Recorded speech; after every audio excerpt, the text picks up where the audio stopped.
All right. Welcome, everyone, joining us now for this session of Day 3 of Publication Integrity Week. As part of this day focused on collaboration and community building, we have gathered 3 fantastic research integrity investigators to discuss. So we're here with detectives of research to discuss techniques and teamwork in publication sleuthing. This is the only time I will use that word. I find it impossible to pronounce. And right now I'm going to share with you a poll. Sarah, if you can please start the poll, just to let us know your level of knowledge of some of the keywords we'll touch on in this session.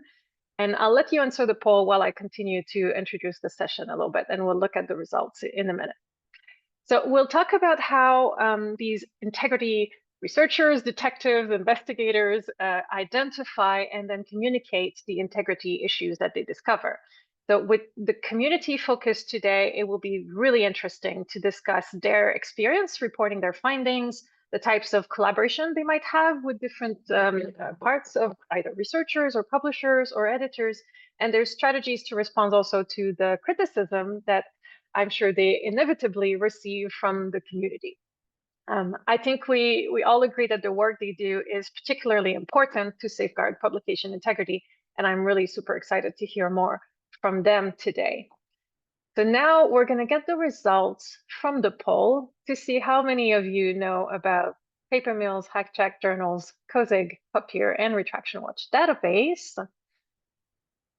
Almost everyone in this call has heard of paper mills, which is a lot more than last year. That's good. There's been more community sharing of information, and almost everybody knows about Retraction Watch database and PubPeer.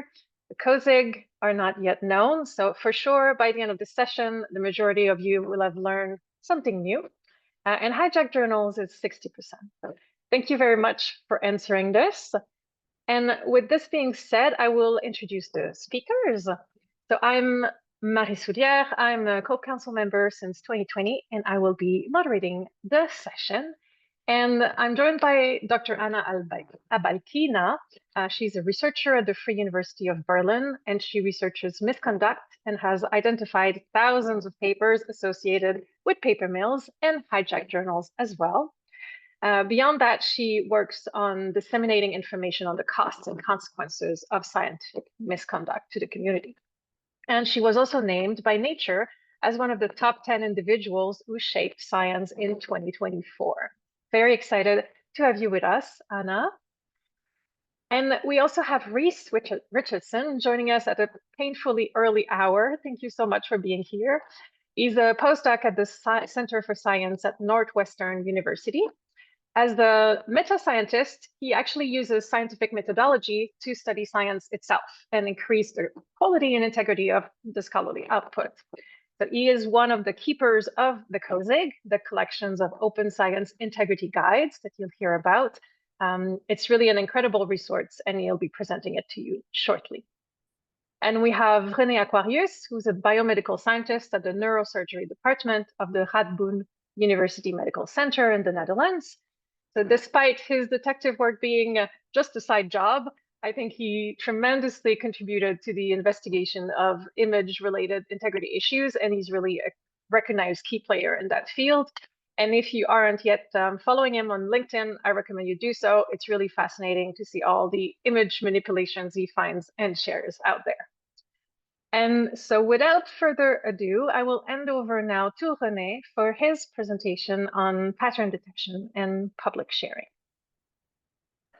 So yes, I'm going to tell you something about the things I do on a daily basis, which has mainly to do with image duplication detection. So in short, I'm René. I am a trained biomedical scientist.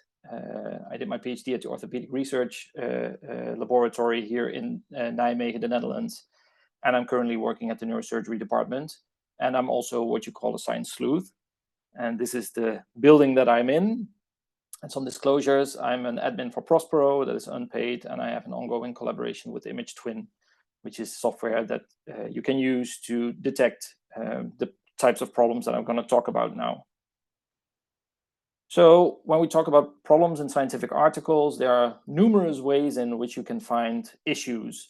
For example, tortured phrases, where pieces of text get basically copied and pasted and then put through a system in order to swap some words out, in order to make it more difficult to find that the text was basically stolen from somewhere else, which can create some weird sentences. For example, big data will be transformed into colossal information, or another very famous example is breast cancer that is translated into bosom disease, for example. But you can also look at citations. So in this case, you see one author who has a lot of citations in this paper, which makes it, maybe he is a very recognized player in the field, but maybe these citations are bought. So that's another thing that you can look into. Some people are looking into like data manipulation, where maybe extra data points have been added to some kind of Excel sheet, and in order to make the group be more different and for your statistical test to be significant. And you can also, for example, look at ethical approval numbers. And in this case of Didier Raoult, where Lonnie Besançon worked on, for example, you see that there are almost 250 studies with the same ethical approval number, which raises an eyebrow, and it also led to the demise of Didier Raoult.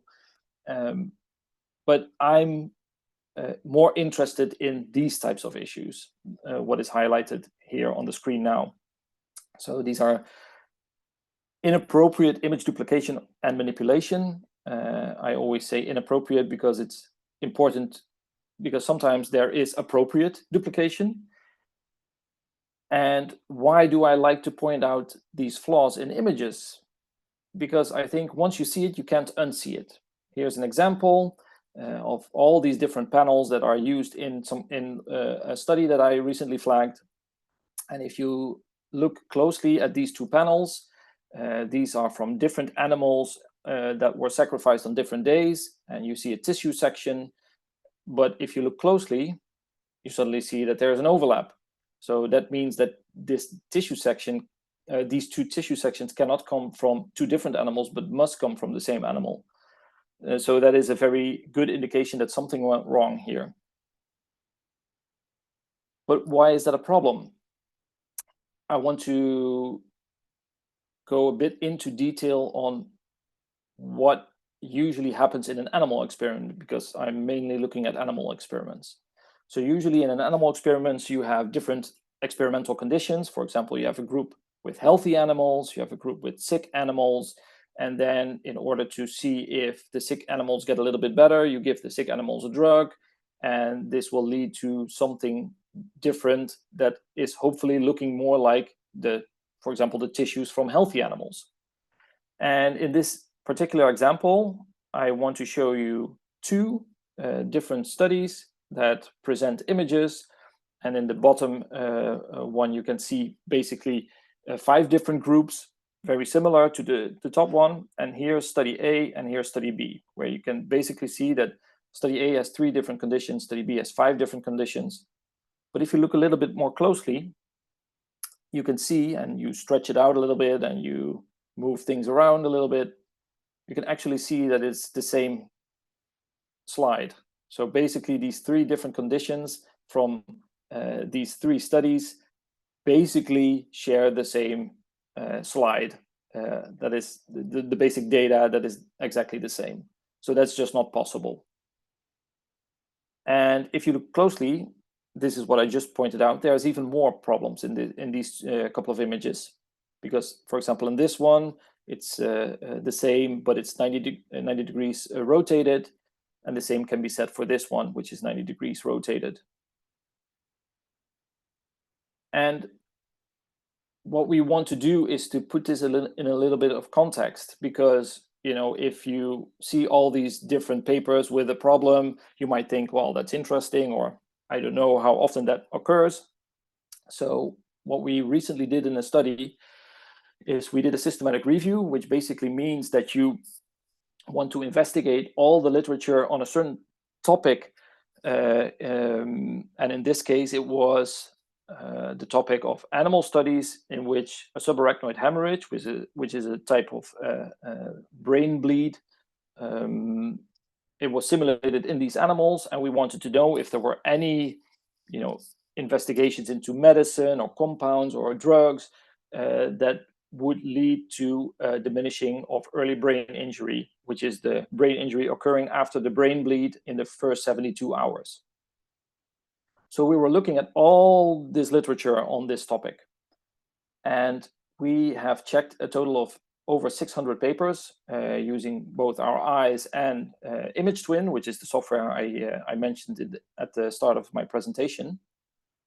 And we found that in 40%, we found these types of image issues that I just showed you. And what is interesting is that in 95% of the cases, those problems were identified by us, because other readers who went to PubPeer was only in 5 cases, and 3 cases where a paper was retracted by the publisher without an underlying PubPeer notification, and some papers were corrected, but it was very unclear who asked for it, if it was the authors themselves that found out that there was an issue, or if there was a reader who immediately notified the editor. It's unclear. And if you look at our results, then you see that all the big publishers are basically involved. It's not centered around 1 or 2 publishers. It's all the big publishers have these problematic papers. So is all of this useful? Well, I think it is, because with this study, we showed that there is a big problem in this field, and my peers can use this information. Here are some examples of the problematic images that we found in this study. And what I then do is I post these problems on PubPeer, and most of you know it, but I will tell it anyway for the video. So this is the layout of PubPeer. You can put in the PubMed ID or a DOI in the search bar, and you can go to the paper that you want to talk about or you want to post about, and then you can post your comment in PubPeer, and you can do that anonymously or under a pseudonym, or you can use your real name. This is the website, pubpeer.com. And here's an example of something that I've posted in March 2024. So what I usually do is I post it on PubPeer. I don't say anything emotional or like, you can't, how on earth could you do something like this? No, I just say, like, I found an issue in your paper. There's an overlap that cannot be explained. I will notify the publisher, or I will notify a journal editor so they can resolve the case. That's what I usually do. But you can go one step further. So to go back, if you are interested in a paper, you can always fill out the DOI in PubPeer and see if somebody like me or Elizabeth Bick or Anna or Reese have posted some concerns on this paper.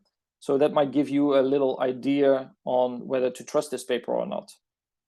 And you could go even one step further and install the PubPeer plugin, which then automatically flags, if you're, for example, looking into PubMed, it automatically flags like, hey, this paper has a comment on PubPeer. And you can click the button, like the green button that is highlighted on the screen, and it immediately goes to the PubPeer post where you can see if somebody just asked a question on the methodology of the paper, or if somebody basically said, I think there's something wrong with this paper. And it can really help when you are reading the literature and trying to make up your mind whether this study is useful to you or not. I also think it's useful to look at these images, because I can then inform publishers that there's a problem with this paper. And in this case, for our systematic review, a lot of publishers now know that there is a problem in this field, and they are working on basically investigating the cases that I sent them. And this has already led to some results.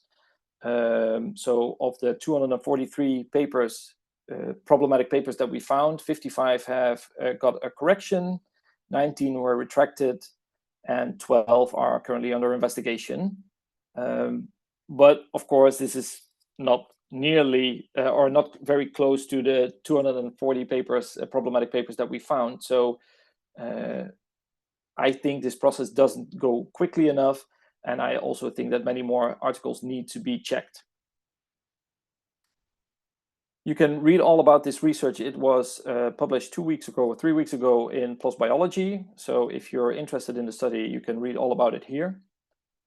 And to conclude, what I want to say to you today is image-related integrity issues might occur more often than you think. You need tools, expertise, and patience to identify these issues. The self-correcting properties of science need a lot of work to be upheld, and it is the responsibility of all of us to help science to self-correct. And pointing out image-related issues can help with this task. So with that, I'd like to end my presentation. You can find me on LinkedIn, as was already mentioned, and this is the case that I found today. So this is what I basically found this morning. Thank you very much. Thank you so much, René. Also for introducing a bit more Papier, because I know there's quite a few attendees who are not so familiar with it. And yeah, it's really a useful tool, and a lot of publishers now are also really starting to proactively look at what is being posted there. So that was one example of community coming together. Papier is a good platform for that. Thank you. We'll go to some questions for you later. We're gonna hear now from Anna on her detective perspective regarding detecting misconduct. Yes. My screen. Hello. Hello to everyone. It's a great pleasure to talk today. And I would like to introduce the concept of hijack journals, which not all of you are aware of. So what are hijack journals? Hijack journals, sometimes they are also called as clone journals. They represent a type of a cybercrime. These are fake websites that use the title, ISSN, and other metadata of established authentic journals. And so hijack journals, they create a website. They turn this journal normally to multidisciplinary and open access journals. They have no peer review, and the published results are often based on low quality or dishonest research practices. Hijack journals, they exist because they collect fees to publish papers, and this cybercrime is a $1 million business. So how hijack journals operate? They have two main strategies. They create an alternative website of a journal. So, for example, Turkish Journal of Physiotherapy and Rehabilitation, there is a legitimate website, and there is just another website of a hijack journal. And there is another strategy. When, for example, a legitimate journal moves to another website or ceases publications, then a fraudulent publisher registers the expired domain of the journal and creates alternative website of a journal, like in this case of Linguistica Antwerpensia. Or you can also find this kind of cases using Web Archive. So on your right, you can see a domain for sale, and the same domain then was registered by a journal that is hijacked. And this domain previously belonged to a journal that sees publications. Normally, hijacked journals, they use a website with a different design, but there are also cases where hijacking has strikingly similar design to established journals, like in this case. So this is the case from 2024, when a fraudulent publisher registered and created websites for 13 journals of major publishers. And you can see that it's really difficult to understand which journal is authentic because the design is identical. The only difference is the link. So the original link is link.springer.com, and here linkspringer.uk.com. So you have to know the website of Springer, and also you have to know the UI of Springer 10.1007. Instead, here a hijack journal registered an official DOI, which is slightly different from Springer DOI. Or this is another case when a fraudulent publisher created a website for Elsevier journal, which is absolutely similar. The only difference is the link, sciencedirects.com, while the authentic journal has sciencedirect.com. So why are hijacked journals a problem? They're a problem because they offer a fast-track publication, sometimes within 48 hours, without, where there is a typo, without any peer review. They publish low-quality papers with plagiarism, AI-generated or created by paper mills. And I published a paper and I analyzed more than 900 papers from hijacked journals, and I found that 66% of them contain signs of text similarities, and 28% of papers have text similarities of 25% and more of the paper. So also, hijacked journals are a problem because there is a lack of digital literacy and also weaknesses in research evaluation systems in many countries. For example, in India or in Pakistan, the research evaluation requires the ISSN of the journal to be recognized as a publication, and that's what actually hijacked journals do.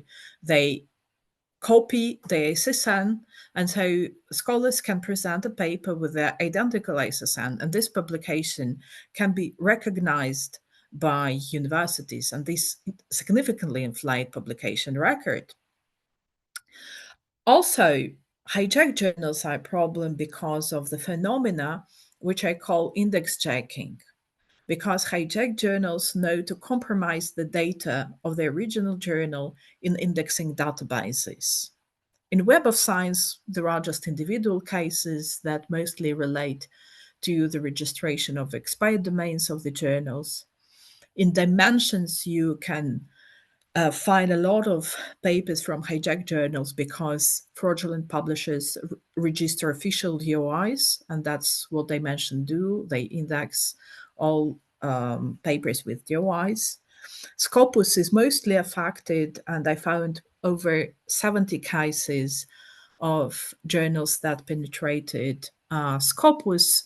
This is an example where the journal Aegium, that is devoted to archaeology of ancient Greece. And then there is an alternative website of the journal that publishes everything except archaeology in ancient Greece. And then you see that this paper on your right, which is from hijacked journal, was indexed in Scopus. And I also published a paper looking at challenges of hijacked journals in Scopus, and I found that in certain countries this problem is many countries are highly affected by this problem. For example, Uzbekistan or India. For example, in Uzbekistan, during several months of 2021, more than 50% of papers indexed in Scopus were from hijacked journals. And also Google Scholar indexes all hijacked journals because this is how their indexation mechanism works. And so if you search for literature using Google Scholar, you must be aware of the problem because you can find a lot of problematic papers there. And also they damage original journals, damage their reputation, and there is an increased workload for legitimate editorial teams because when scholars publish with a hijacked journal and then hijacked journal has a problem of indexing a paper in Scopus or Web of Science, then original journal receives a lot of claims about that. So what can be done? First of all, I present the Retraction Watch Hijack Journal Checker is a open access database that I created together with the Retraction Watch. So this is a database that nowadays includes 388 entries of hijack journals, and so you can access and verify the websites of hijack journals, and you also can post your concerns about your just problematic website that you think might be a hijack journal, and we verify and then update the database. Also, there could be some solutions for journals in case of hijacking. So journals should ensure the security of the journal's website and renew the domain registration in timely manner. Also, you should keep passwords in a secure manner, because there are cases when one representative of a journal retired who has all the access keys, and then the journal could not renew the domain because of that. Also, journals should improve their search engine optimization. That's what hijack journals do. And if you search for the journal title, then you certainly will see a hijack journal in the top research results. And in case of hijacking, you can submit a complaint to the domain register or hosting provider saying that the journal is hijacked and they use the title, ISSN, and all the metadata. You also may consider contacting Visa, MasterCard, PayPal to describe the payment process. Also, I highly recommend to publish information about the journal hijacker on the homepage of the legitimate journal website to inform authors about the fraudulent site.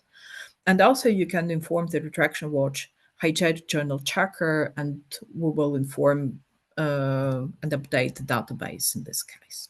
So this is all. If you have questions, I'll be happy to answer them. Thank you, Anna. That was very informative. I didn't know as much about hijack journals at all as well. And I think a lot of people learned a lot about this today. And I think, yeah, it's really interesting that you were able to create this database as well in collaboration with Retraction Watch. Again, a community collaboration to make sure that these situations can be tracked and improved on for the publishers as well. Thank you. So before we go to questions, we will now hear from Reese on COSIG and maybe also on how we can further collaborate to improve detection of integrity issues with those guides. Over to you, Reese. Thank you very much. Hi, everyone. I am grateful to have been invited to talk to you today to introduce you to COSIG. COSIG is the collection of open science integrity guides, and I'm going to introduce you and go over a few different use cases of COSIG and what we hope to do with it. So, first of all, COSIG is an open source collection of guides about post-publication peer review. It is not entirely about finding problems with publications, but it is specifically geared towards helping people do just that and to perform more effective post-publication peer review as working scientists or as professionals that are research interested in integrity, or as people that are just interested in maintaining the integrity of the scholarly record. As I've said, it is open source, which means that it is constantly expanding, and it is available to use and adapt under a Creative Commons license. So you can find it in its entirety currently at cosig.net. It is hosted on OSF. And it is collected as one large PDF, which is currently 31 guides long, or you can download those individual guides on your own and use them as you see fits. But yeah, quite a number of people have contributed to COSIG so far, and I'll talk more about that in a second. But the goal of COSIG is to be findable, accessible, interoperable, and reusable. So to that end, it covers a lot of different subjects, from the basics of post-publication peer review, like how to get started, how to use PubPeer, to things that will apply for publications across a variety of disciplines, including information about spotting image duplications when they're appropriate, when they're not, spotting issues with line graphs, ethical approvals, plagiarism, tortured phrases, etc. And then there are also a growing number of subject-specific guides. Specifically, we have guides in material science, in biology and medicine, in math and statistics. And these cover just basic tidbits of information that make it very easy to spot problematic papers or to understand issues with a paper without necessarily being an expert in that discipline and having years of training under your belt. Darn, parts of my slides aren't loading. On this slide, we have our unofficial mascot, which is a Chinese giant salamander on a drawing done by one of the maintainers of COSIG, Yalmer Ozturk. It is not loading right now, but you can find it on cosig.net or within the PDF version of COSIG. But there are lots of reasons why we made COSIG. One of the principal ones is that we want more people to be doing post-publication peer review. We know that there are lots of problematic publications out there, but it is the detection of those problematic publications is limited by the number of people that are participating in post-publication peer review. And as is the theme of this section, we also want to expand collaboration between people that are doing post-publication peer review, be they working scientists or otherwise, people that are working at publishers, research integrity officers, educators, librarians. And a big reason why we wanted to make COSIG is that each of these individual groups of people have a lot of siloed knowledge about spotting and handling problematic issues in articles. And we wanted to make that knowledge no longer siloed. We wanted to make it more accessible in a centralized resource. So here's just a couple highlights from COSIG that demonstrate how we can make that knowledge accessible. I'm willing to wager that most of the people in this call are not material scientists. However, there is something that you can do right now, or that I'm going to teach you right now, that is going to make you much more able to spot issues with various material science articles. This is a EDX, or energy dispersive X-ray spectrum. You'll also see it called EDS or EDAX. The basic idea behind this is you shoot electrons at a sample, and that sample will shoot off X-rays at energies that are characteristic of each element. And importantly, those X-rays will only ever be at very specific energies. So here's an example of an EDX spectrum, and you can see that these peaks in this spectrum are labeled with different elements. These are the characteristic emission lines of these elements, and they will only ever appear here. Now, here is another EDX spectrum from a published paper. And without even knowing much about EDX and how it works, I can tell you that there are lots of problems with this spectrum. So we'll start right at the top. First, hydrogen will never, ever produce a peak. It is too light an element. So anytime you see hydrogen on an EDX spectrum, you know instantly that you have a problem. Lighter elements like carbon and oxygen will also only ever produce a single X-ray emission line. And there are various softwares and tables that can tell you exactly where these emission lines are. So you can see that there are 2 peaks each for carbon and oxygen. That is just not realistic. And finally, if you actually look where those emission lines are supposed to be, carbon's peak, if I'm not mistaken, should be around 270 electron volts, and certainly not around 1,000 electron volts, as you see here. And you can also note that like the peaks that are problematic here are labeled with different fonts as the rest of it, which may or may not be an indicator that they were added sometime after.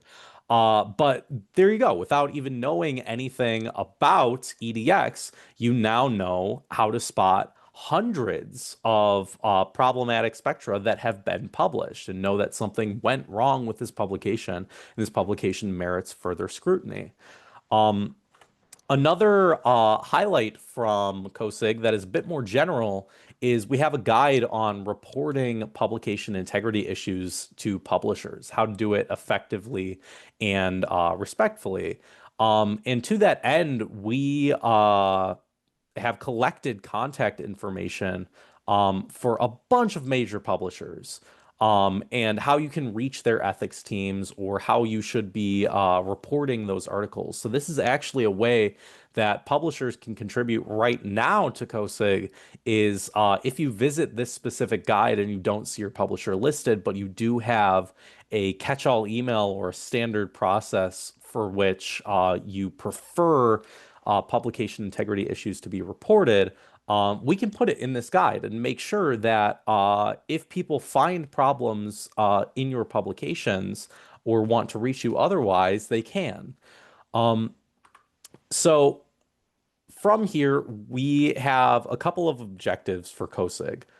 For one, we really want to expand COSIG's community, and I'm actually really grateful to see that most of the people here haven't heard of COSIG yet, because we really want this to be a central clearinghouse for information on publication integrity. We also want to reach a variety of different people in this community. We want to be reaching people that do post-publication peer review on sites like PubPeer, but we also want this information to be used by editors and research integrity officers at journals, so that they have reference information for handling issues across a variety of disciplines. We want this to be used by educators so that they can make this or teach people how to more critically read the scientific literature. The same goes for librarians, so that they can maintain the integrity of the information that they curate. We also hope that developers will use COSIG. I'm sure it's been mentioned today that there are a lot of different tools out there for doing forensic peer review, and we want to expand those number of tools. And there are probably a lot of lessons in COSIG for how to develop those tools to effectively spot issues across a number of disciplines. And finally, we want to reach communities that are not as well represented in discussions of science integrity, especially when it comes to reaching communities among early career researchers and in the global South. So to that end, we are interested in contributions to COSIG. Here is just a selection of the people that have contributed to COSIG so far. And presently, it's maintained by 3 early career researchers, myself, Yalmar Ozturk, and Salal Pirelli. And we're really looking forward to everybody hopefully making use of this resource. As I said, I really encourage you to check out COSIG at cosig.net, and you can reach all of us at admin@cosig.net, or on our at any of our individual emails, which you can find mine at the beginning of this slide deck, which I can go back to that if necessary. But thank you all for listening. I really appreciate it. Thank you so much, Reese. Yeah, this is really an incredible resource, and that it is open source, as you said, makes it really useful to reach broader community in all the different communities, and that it has integrated checks from all the different types of research. You mentioned material science, and then we have also the image manipulation that goes for more biomedical journals and things like that. So it's a compilation, which is something that other guides, even COPE guides, don't do, because we try to remain agnostic in terms of field. So it's great that you can go and deep dive into all the details, even for specific fields and specific graphs and details. I will look through the Q&A and we will start to ask some questions. Thank you all. You all have your cameras on. Thank you so much, Reese, Anna, and Renee. While I go through and I select a few questions from the audience, I would start by asking you something that also comes up in some of the questions. When you have those results, when you have this information about either hijacked journals, about manipulated images, about other issues with graphs, what is it what's your touch point, the main touch point that you have? Do you share your results mostly with authors, editors, journal editorial offices, institutions, or publicly to readers? What is your go-to place? Yes, René. Yes, so I basically always put it on Pub here, so others can see it. I usually put it in an anonymized version on my LinkedIn. So I do that because not all the authors might be on LinkedIn, and I think it's not fair if they cannot defend themselves. So it's basically me, just a guy who has an opinion on something, posting something. So that doesn't make it true immediately. But I want to post it on LinkedIn because then others can see what I think is wrong with that image. So people can maybe learn. And I always reach out to the the research integrity offices of the publishers, because in my experience, that is the best way to flag these things, because editors might be good as well, but sometimes editors are sometimes part of the problem. For example, if they are part of a paper mill network and they might accept papers, they are of course not inclined to investigate the matter or to dismiss it and say there's nothing wrong with this. So I prefer to do it through the publication ethics departments of the publishers. Yeah, that's good. And we saw in the COSIG guidelines that there's a list of the integrity offices for the majority of publishers. And these people who are in the call, who are in publishers or editorial offices that you're not on the list, do contact Reese to make sure you get added so that then there can be more direct collaboration. Yes, Anna. So if I find a hijacked journal, I update the database. That's the first thing I do. But the database contains kind of confirmed cases. But there are a lot of cases where I have a lot of doubts. Why? Because I have evidence that fraudulent publishers that hijack journals are the same companies that purchase journals. So if there are editors of journals, you may receive these kind of letters who would like to purchase your journal for $60, $70, $80,000 because these kind of journals are indexed in Scopus. And so I have evidence that are the same companies. And it's very, very difficult to distinguish between a hijacked journal and the journal that has been transferred to another publisher. And so in these cases, I try to write to the editors of the journals to find the truth. And this is absolutely impossible sometimes to get answers because sometimes editors are involved in these kind of schemes. So this is a big challenge. And also in case the journal was hijacked journal, indexed unauthorized content in Scopus, I used to inform Scopus, but Scopus was kind of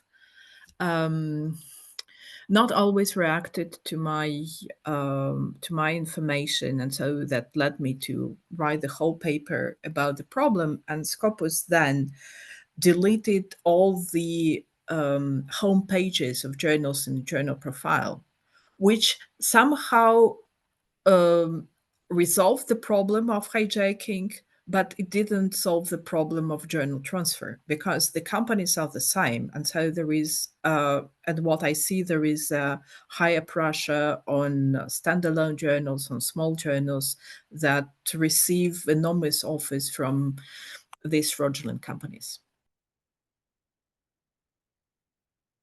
That's super tricky. And yeah, there was a question in the chat about how do we identify hijacked journals from reputable journals? And as you say, it's very difficult, right? But would you have like one main way that I mean, as authors, before you submit? Is there something in particular that authors could check before they risk it? Yes. So first of all, the title of the journal should correspond to the titles of papers. In HJAG journal, they publish everything. And so if in the case the Journal of Engineering publishes papers on medical science, so this is a red flag in any case. HJAG journal, problematic, predatory. So this is red flag, you should not publish with this journal. Second thing, HJAG journals may have wrong DOIs. So DOI normally starts with 10 and the HJAG journal can start with 16, 20, whatever.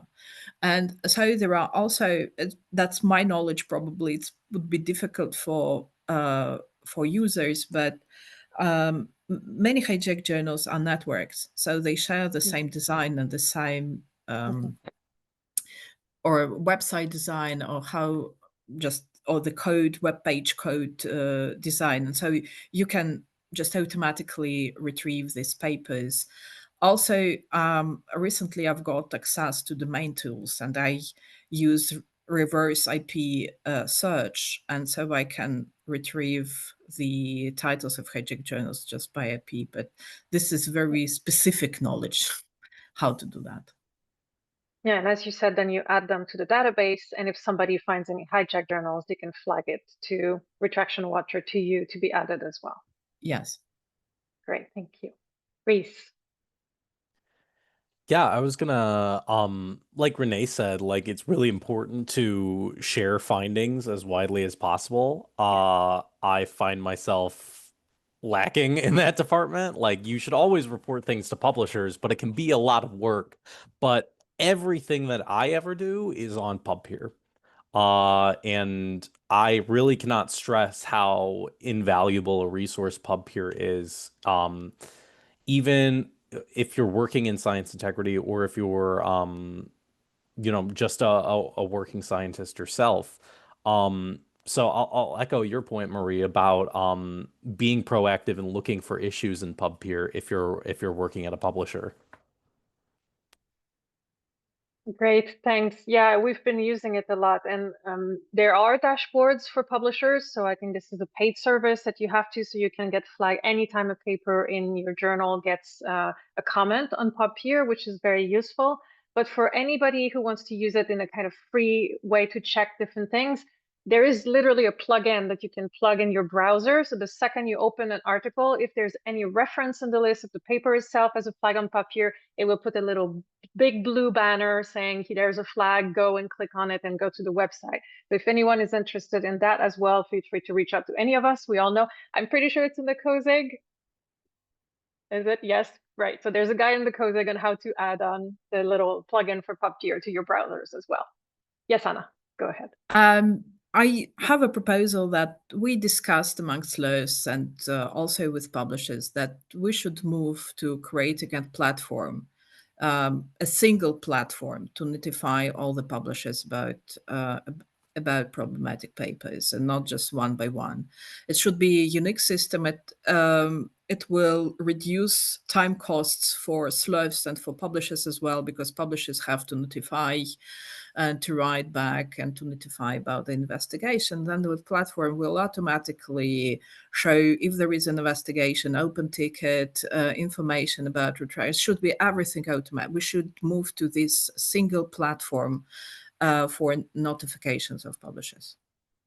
Yeah, that would be the ideal workflow, right? I think there were discussions at some point for the STM Integrity Hub to become that place where everybody could just pool all the information about HJAG journals, watch listed individuals, problems, flag papers, duplications, and any image manipulation as well.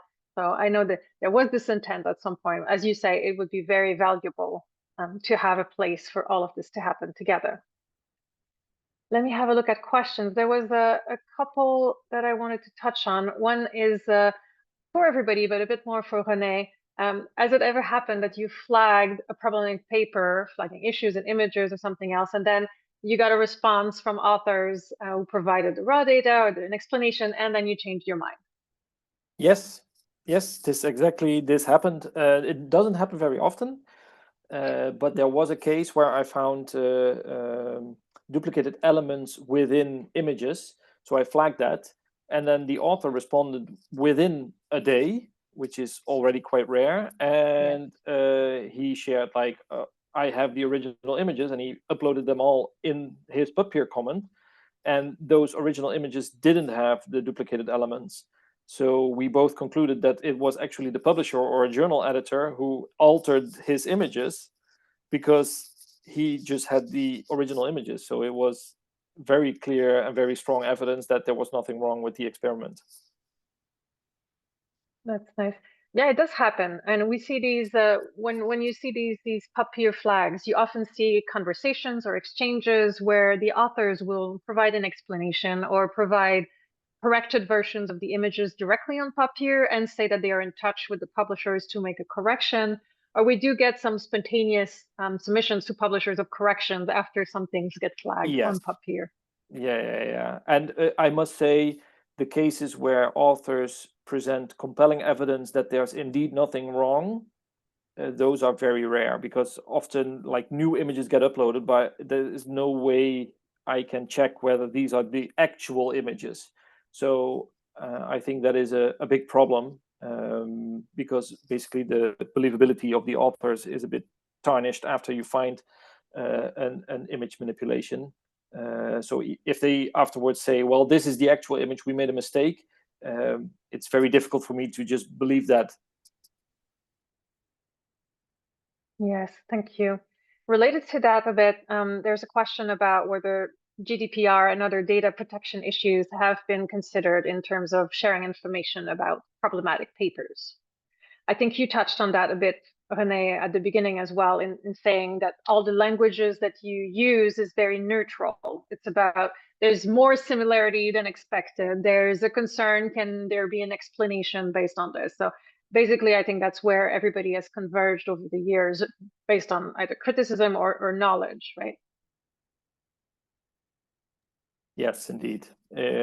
Try to use neutral language. That's also the reason why I don't name and shame authors on social media, because I want everybody to have a fair chance to basically defend themselves if somebody finds an issue. It's also my belief that as a sleuth, I'm able to find an issue. I'm not the judge to basically say, well, this should be retracted or corrected or whatever. That is, I think, for the publishers or maybe the institution of the authors. I also think it's wise to keep that separated. Thank you. What about you, Anna? How have you been handling, the criticism and the feedback that you receive from either individual authors or publishers? Well, there is clearly a dilemma who we defend, science or individual researchers, and there is always a dilemma.